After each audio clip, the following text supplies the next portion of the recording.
Hai semuanya, gimana kabar kalian? Semoga selalu dalam keadaan baik. Jadi teman-teman, hari ini tanggal 17 Desember, kita akan memulai lagi untuk segmen nyangkut bareng, di mana kita akan coba review ya, seperti apa kondisi dari market saat ini. Kita akan lihat news-news apa saja yang sudah terjadi semingguan terakhir, dan news apa yang akan ada di depan. Jadi ini cukup penting buat kita supaya kita bisa mengatur posisi, teman-teman. Oke, mungkin banyak yang masih nyangkut di market kripto ya ataupun di market yang lain. Kita akan mulai dulu pembahasan kali ini dari beberapa news dari market kalender ekonomi atau dari kalender ekonomi. Kita akan lihat di hari Senin kita kemarin sudah dapat data GDP, which is ini merupakan tanda ketahanan daripada equity atau ketahanan keuangan daripada Inggris. Kita lihat dari data ini, so far masih cukup bagus. Inggris masih bisa bertahan meskipun dalam kondisi yang krisis seperti saat ini ya. Bagaimana sebelumnya sempat minus nih 0,6%, which is ini bisa menjadi tanda bahwa Inggris masuk resesi, tapi sekarang udah kembali pulih ke angka yang lebih positif, teman-teman. Terus dari indeks manufacturing juga pertumbuhan ekonomi Inggris sedikit meningkat ya, meskipun mereka mau winter, akan ada musim dingin, terus juga masih terpengaruh sama kondisi geopolitik di mana akan ada efek daripada krisis pangan dan juga krisis energi di sana. Kalau kita lihat dari data hari Senin ini sih masih cenderung positif lah buat ekonomi Inggris. Terus juga di hari Selasa kita dapat beberapa data, salah satunya yang penting adalah core CPI, Customer Price Index ya, atau inflasi lah kita bilang untuk Amerika. So far kemarin kita melihat dari datanya inflasi di Amerika sudah berhasil ditekan.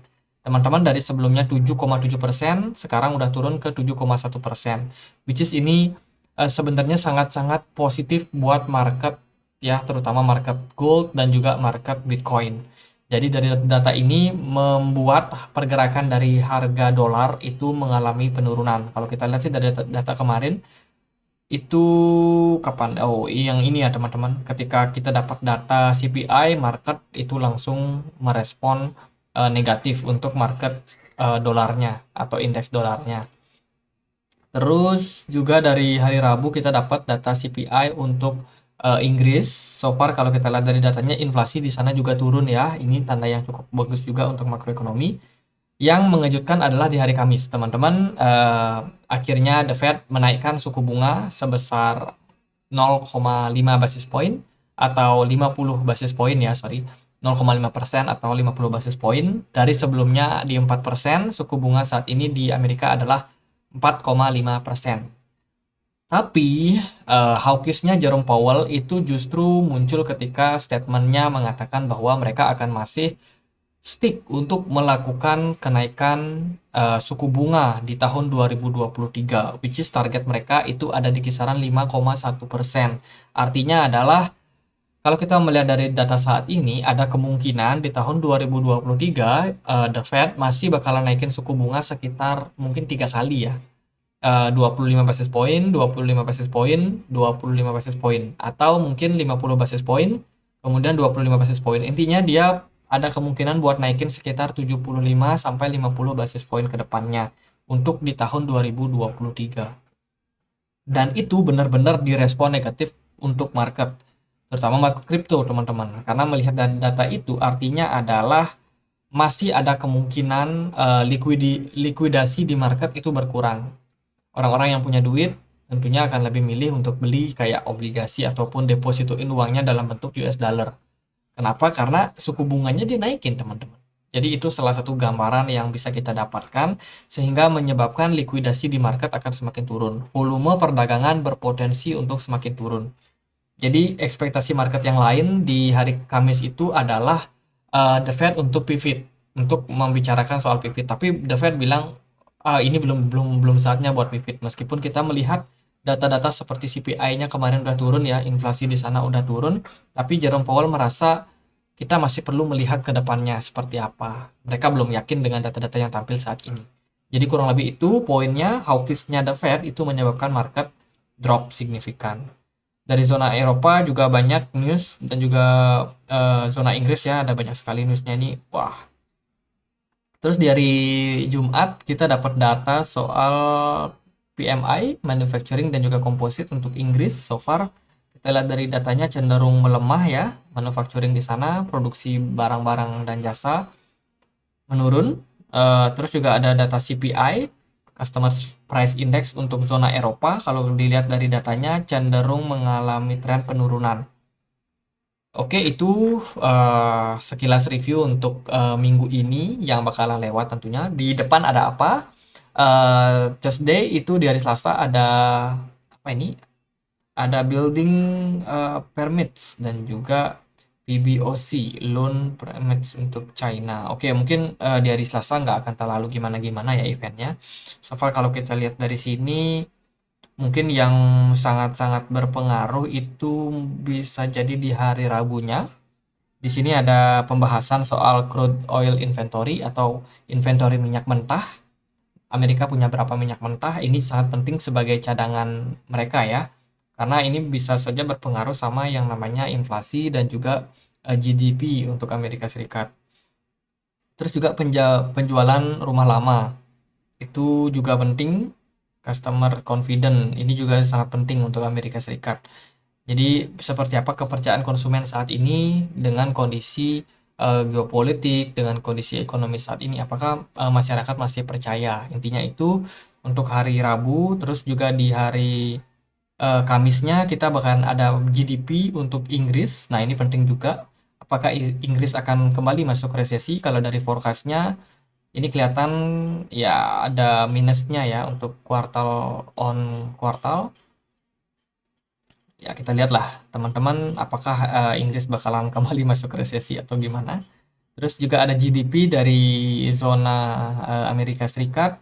Ini juga penting untuk kita melihat. Ya, semoga nggak ada krisis-krisis apa sehingga resesi di tahun 2023 yang banyak digaungkan kemarin yang sempat bikin market panik itu nggak benar-benar terjadi, teman-teman. Terus juga di Friday, hari Jumat, ini kita udah mau masuk yang namanya Natal ya. Ternyata udah mau Natal dan Inggris udah libur nih dari hari Jumatnya.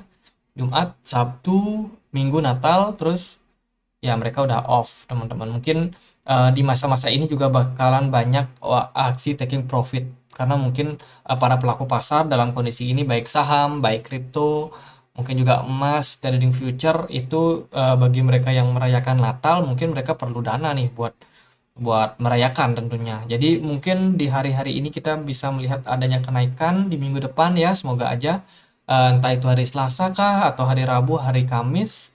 Tapi kita bisa lihat ini sebagai tanda buat kita mungkin exit-exit dulu di market. Mungkin kalau ada teman-teman yang berencana untuk trading, sepertinya sih dalam minggu depan ini kita bakalan melihat satu kenaikan lagi. Mungkin rally-rally kecil ya, kita nggak tahu lah pastinya.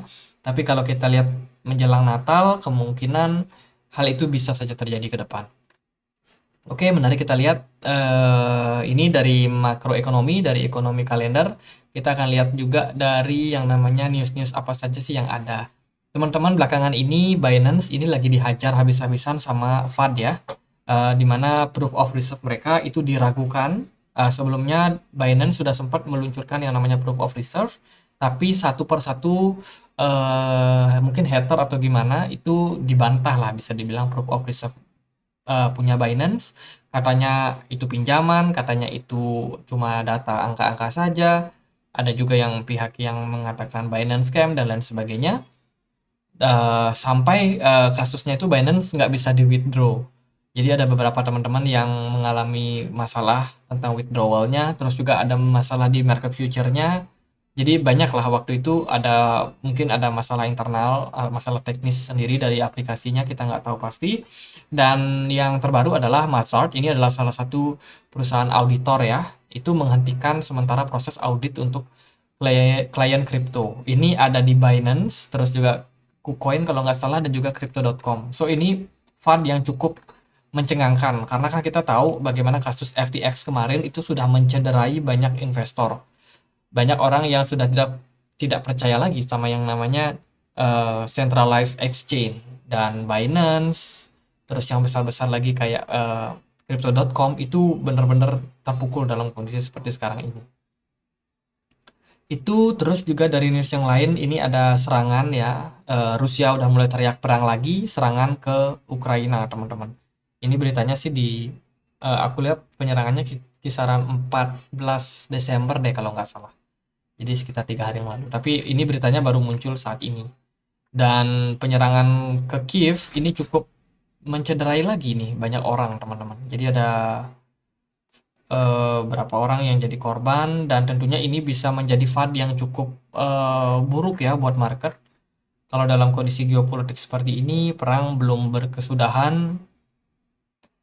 Terus yang lain, Eropa masih dibayangi krisis energi pada tahun 2023 yang seperti kita bahas tadi, bagaimana kondisi market memang saat ini lagi pada khawatir nih, jangan-jangan bener bakalan ada resesi di 2023. Jadi mungkin akan banyak orang yang mengalihkan dananya ke aset-aset yang lebih aman. Sehingga kemarin emas sempat naik ya, ketika dolar turun, emasnya yang justru mengalami tren penguatan. Ini ada juga 5 tips investasi Warren Buffett di tengah resesi, teman-teman. Jadi ya kita tahu ini adalah legend investor ya. Jadi ada beberapa tips yang mungkin teman-teman bisa dapatkan. Investasinya jangka panjang ya. Terus optimis pada hasil yang baik. Ya pokoknya kalau teman-teman adalah seorang investor yang beraliran mungkin mirip seperti Warren Buffett ya bisa ikuti tips-tipsnya beliau. Memilih indeks fund, berinvestasi dalam aset produktif dan diversifikasi investasi. Ya ini adalah sebuah arahan yang common ya, yang umum lah bisa dibilang. Oke, sekarang kita akan lihat seperti apa ya price action dari kondisi market saat ini. Kita akan mulai dulu dari DXY, dari indeks dolar. So far kita lihat indeks dolar yang sudah tertekan sekitar bulan November, dari bulan September, November ini tekanannya cukup keras terhadap indeks dolar. Saat ini terpressure cukup dalam dan mulai menunjukkan tanda reversal. Kalau kita lihat di time frame daily, untuk indeks dolar sendiri ini ada candle yang namanya bullish engulfing, which is ini merupakan tanda bahwa tren bakalan berganti dari yang sebelumnya adalah downtrend. Di sini kita udah melihat downtrend, kini berganti menjadi yang namanya bull trend teman-teman, atau uptrend ya. Jadi kemungkinan indeks dolar masih berpeluang untuk menguat. Kita nggak tahu menguatnya sampai mana, apakah dia bakalan cuma sampai di 115 atau di 105 atau mungkin bisa lebih tinggi lagi, bisa 108. Nah, itu teman-teman kita cuma bisa melihat seperti apa kondisinya. Kalau menurut aku mungkin terlalu jauh untuk kita mengatakan dia bisa naik sampai ke 108, tapi bukan berarti hal tersebut tidak mungkin. Ya bisa aja terjadi. Tapi sementara sih kita lihat dulu apakah indeks dolar bakalan bisa nih naik sampai ke level resistance paling dekat, yaitu di kisaran 105. Kalau itu terjadi, maka siap-siap nih untuk aset-aset yang kemarin naik seperti gold. Gold ini cukup positif sih, dia masih cukup kuat. Tapi kemarin dia dapat tekanan cukup kuat juga dan saat ini mungkin berpeluang buat dalam tren koreksi mungkin saja. Ini gold berbanding rupiah ya. So far kalau kita lihat dari datanya cenderung masih di atas. Nah, ini mungkin bisa jadi indikasi buat jual sih buat teman-teman yang udah sempat beli gold sebelumnya di harga-harga 790.000 ini. Ya, gold so far masih menarik kalau menurut aku pribadi. Terus juga kalau dari indeks saham Amerika, kita juga udah bahas ada rising wedge di sini dan so far udah benar-benar confirm breakdown. Saat ini kondisi S&P 500 kembali tertekan ke kisaran 3.800 something. Kembali dapat diskon buat teman-teman yang mau cicil-cicil saham Amerika. Sementara kita ongoing tutup gap nih, teman-teman. Bisa perhatikan di sini ada gap yang cukup nyata dari indeks saham Amerika. Jadi kalau bentar lagi mungkin hari Senin buka market bisa dibawa turun lagi ya, bisa aja ketutup gapnya. Dan itu aja sih, semoga setelah itu dia balik reversal, balik naik lagi ya. Oke, untuk S&P 500 seperti itu. Kalau dari IHSG sendiri teman-teman, so far kita udah berhenti dalam tren sideways-nya di sini. Ternyata market breakdown, turun. Dan saat ini kondisinya adalah kita melihat ada potensi untuk IHSG ini mungkin sedikit menguat untuk minggu depan. atau untuk hari Senin ya. Semoga aja kita bisa balik naik lagi teman-teman. Karena kalau kita lihat dari polanya sih ini ada kecenderungan buat double top ya, double bottom sorry. Ada kecenderungan buat double bottom, maka kalau hal tersebut terjadi, neckline-nya kita harus melihat di kisaran 6.845. Kalau IHSG berhasil naik lebih tinggi daripada 6.850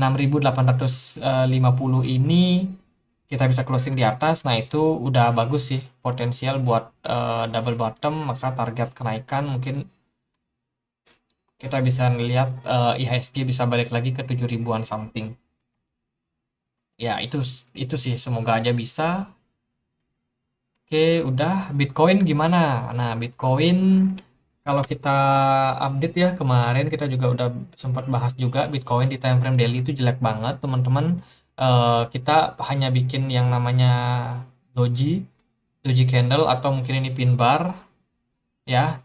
Dan ini bisa dibilang sebagai candle evening star. Evening star adalah tanda pembalikan arah, teman-teman. Kalau kita lihat sih memang dia hanya retrace saja sepertinya.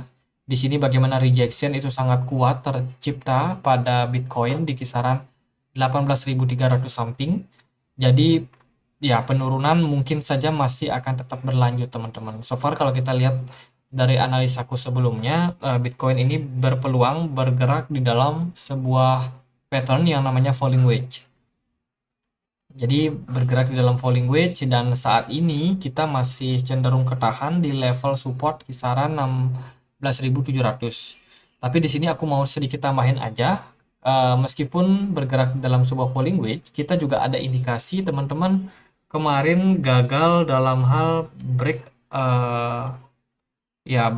up ya, atau gagal menembus yang namanya level resistance yang terbentuk dari ascending triangle. Kita udah pernah bahas ascending triangle ini juga di beberapa video yang kemarin-kemarin, teman-teman, bagaimana waktu itu Bitcoin sendiri dia breakdown ya dari sini, dan ternyata ketika Bitcoin cuma bisa bertahan di area support yang ada di kisaran 15.000 something ini, Bitcoin kena reject cukup kuat juga di kisaran 18.300. Kalau kita merujuk bahwa Bitcoin berpeluang untuk membentuk yang namanya descending triangle, maka kita bisa melihat descending triangle ini punya target penurunan sampai kisaran 10.000. Jadi inilah yang menjadi alasan kenapa di sosial media itu banyak yang ngevat. Bukan ngevat sih, banyak yang prediksi lah, bisa dibilang Bitcoin bisa ke 10.000. Ya, jawabannya bisa. Tapi apakah benar bisa ke sana? Apakah kenyataannya bisa ke sana? Kalau secara teknikal, kita melihatnya ya bisa aja Bitcoin mengalami skenario ke sana, ke sekitaran 10.000 something. Tapi tentunya kalau kita lihat dari skala yang lebih besar, kita juga harus memperhatikan bahwa Bitcoin ini punya level support yang sangat kuat di kisaran 13.000. Which is level support itu juga level yang bisa dipertimbangkan banget, teman-teman, untuk menahan pergerakan dari market Bitcoin.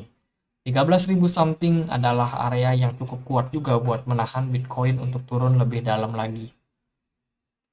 Jadi kalau menurut aku di sini ada beberapa skenario yang mungkin saja tercipta. Yang pertama, mungkin benar descending triangle bisa membuat market turun. Yang kedua juga kita harus mempertimbangkan mungkin adanya potensi yang lain, ataupun Bitcoin bisa hanya bergerak di dalam sebuah falling wedge di sini. Jadi antara descending triangle atau falling wedge pattern. Jadi ada dua skenario besar di sini. Kalau memang dia hanya membentuk yang namanya pola falling wedge di sini, ya oke-oke aja. Mungkin kita bentar lagi bakalan lihat tanda Bitcoin reversal. Tentunya ini bisa kita lihat dari beberapa indikator. Contohnya aku pakai exponential moving average, convergence divergence ya. Kalau kita lihat sih dari MACD-nya untuk perdagangan hari ini benar-benar ada selling pressure yang tinggi. Mungkin bentar lagi kita bakalan segera membuat dead cross, dan itu akan menyebabkan market crash cukup dalam. Tapi setelah itu mungkin pergerakannya nggak akan lama akan tercipta yang namanya bullish divergence. Kalau sudah tercipta bullish divergence, berarti kita siap untuk kembali melanjutkan tren penguatan. Itu yang bisa kita lihat sih sementara. By the way, kita juga mau closing yang namanya weekly time frame, yaitu hari Senin depan kita bakalan closing. Sementara kalau kita lihat dari progresnya saat ini, nggak bagus-bagus banget ya.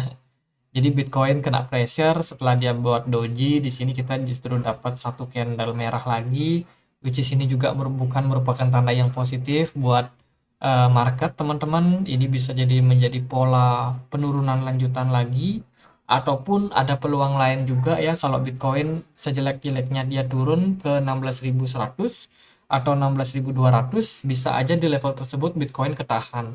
Kalau memang hal tersebut yang terjadi, maka Bitcoin sebenarnya bergerak sideways. Di sini dia mungkin hanya bergerak sideways saja, dia tidak bakalan frontal, bakalan drop dalam gitu, enggak. Jadi ada possibility hal tersebut juga bisa terjadi. Jadi intinya dalam kondisi sekarang itu banyak skenario yang sangat berpeluang.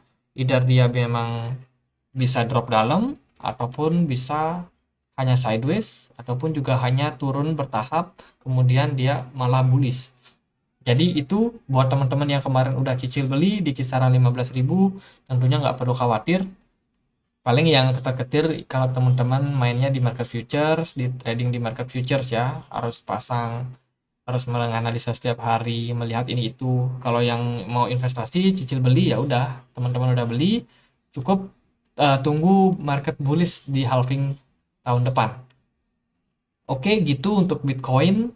Satu lagi aku pengen bahas yang namanya bibit atau obligasi ya. Obligasi sangat menarik bagiku teman-teman. Ini salah satu apa sih namanya, poster atau apa. Jadi ya pengalaman gitu ya. Aku udah invest di bibit 2 tahun sekian, nabung sebanyak 16 kali, lebih tinggi dari 87 investor lainnya. Berarti ya cukup cukup rajin juga berarti aku ya. Tahun ini udah nabung 16 kali, terus kamu dinobatkan sebagai SpendX. Apa itu? Ya itulah pokoknya, si paling konsisten nabung, teman-teman. Jadi returnku ini sudah mencapai 386%. Jadi lumayan, lumayan, lumayan keren, bukan keren lah. Ini favoritku stable fund. Jadi ini 3 produk yang paling sering aku pakai. Oke, rakit PC teman-teman udah kecape waktu kemarin ya. Aku nabung di bibit pakai rakit PC. Sekarang udah punya PC dan ya kalau kita lihat sih sekilas aja ya untuk market obligasi, mungkin ini kita pakai satu benchmark yaitu Sukor Invest Bond Fund. So far obligasi masih cukup menarik. Kita juga sudah bahas beberapa review dari beberapa fund manager besar seperti BlackRock dan juga JP Morgan. Memang mereka juga sepakat bahwa obligasi bakalan jadi investasi yang sangat menarik di tahun 2023 ini. Terbukti memang dari Sukor Bond Fund sendiri obligasinya menguat sangat signifikan. Jadi ya buat teman-teman yang jangka panjang ya tetap nabung konsisten aja sih, 3 tahun 5 tahun gitu. Semoga tujuan kalian bisa kecapai ya untuk investasi kalian. Jadi itu aja, semoga bisa bermanfaat. Kalau teman-teman bingung dengan apa yang aku jelasin atau ada konten lain yang mau teman-teman request, itu boleh tulis aja langsung di kolom komentar, nanti kita akan coba bahas di lain kesempatan. Oke, semoga bisa bermanfaat dan akhir kata saya Andre. Sampai jumpa di minggu depan. Terima kasih.